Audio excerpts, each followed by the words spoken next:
How do you manage, I always wonder, to stay on top of the changes of the world and manage to nail it down into the program every year for the AMNC, for example?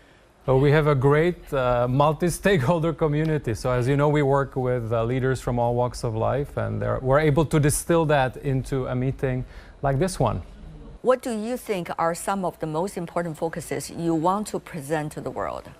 Overall, this is the 15th time we're here. The 15th time we're doing annual meeting of the new champions. We're very happy to be back in Dalian. We're very happy that we have the premier with us, as is tradition, opening this meeting. It's very important. Over 1,600 leaders from around the world, from all walks of life. Why it is important to have this meeting? I think number one, we think that the relevance could not be higher. It's really important that we have this meeting at this new time in the global economy. It's always been kind of 3 meetings in one. And I think that is actually, again, very important given what's happening globally. It's always been a global meeting, it's always been an Asia meeting, and it's always been a China meeting. On the global one, you know very well, we are in a low growth environment. You heard Kristalina Georgieva from the IMF saying if we don't find new sources of growth, we're gonna look back at this decade as the tepid 20s. So how do we find new sources of growth for the global economy? The Asia dimension is very important. Within this tepid growth, 2/3 of that growth is coming from Asia, both last year and predicted for this year. And on the Chinese economy, there is a huge appetite and huge need to understand not only what the economic priorities of the government are, but also what is taking place in the private sector in terms of developments, but also, and maybe even something that's rising in importance, understanding what is taking place in the innovation ecosystem of China. Absolutely. And so those are the 3 things that are underpinning the meeting. And I think given what's going on in the global economy, it could not be more important. As you may be very well aware, that China is embracing what China calls the high quality development. And yet to the rest of the world, it still sounds abstract. I'm sure when you are trying to work on the program and bring in your Chinese partners, that question has been well articulated. So how would you see the messages from AMNC, for example, being reflected in your conversation with China as well?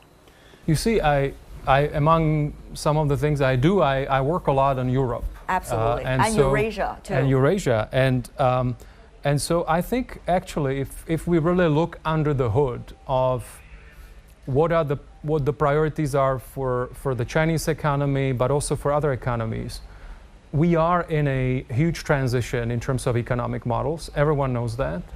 On one hand, you have this drag of changing geopolitics and geoeconomics, so more competitive environment. Everyone needs to deal with that. But on the other hand, we also live in the best of times. You could say the geopolitics is kind of the worst of times, but you could say actually the best of times because of all these technologies that are maturing, not only in digital, but also all the energy transition technologies. And so people are really thinking very hard around the world, be they leaders of companies, leaders of governments, how do we make sure we minimize the drag of, let's say, complicated geopolitics, and at the same time maximize the benefits for our own people, for our own employees, of the tremendous potential of these technologies. Now, we are not naive. Of course, we also work, and you know it, we work a lot, for example, on what the risks of some of these technologies are. But net, we have not been, in a while at least, in a space where we have so many converging technologies maturing. We call them intelligent economies. They can help us build more productive, more sustainable, and more inclusive economies.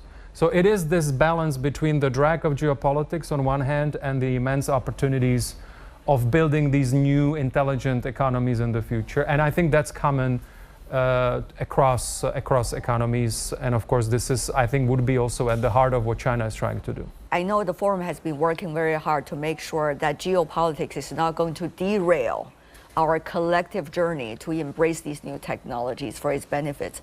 But it's a very difficult task by the way, that there is danger of lack of energy transition and green transition as reflected in some of the latest incidents, for example, debates about EVs and other things. So how do you see when you're designing the program to make sure the stakeholders are having a more balanced view and not being carried away by rhetorics?